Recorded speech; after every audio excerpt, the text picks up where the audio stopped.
To, gyaran auren Adam A. Zango da matarsa ya jawo hankalin al'umma musamman manyan masana'antar Kannywood. Garin yadda take warshe-gare walle ko 'yan fim ɗin da suke fim ɗin ba sa irin abin da take yi.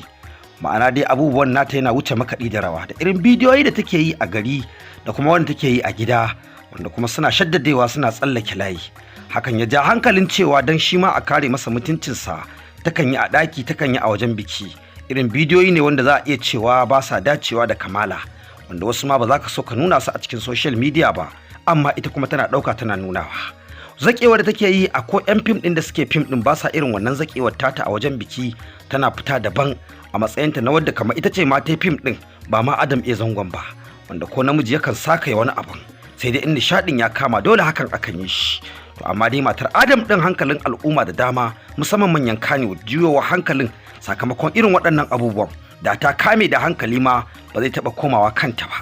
Saboda haka mashawarta suna ta shawarwari akan irin yadda ba ma Adam A. Zangon ba akwai Mansura Isa ana kokawar ya za a yi a da ita ɗakinta sai ta tsinduma fim, ma'ana da ta koma harkar fim katsam.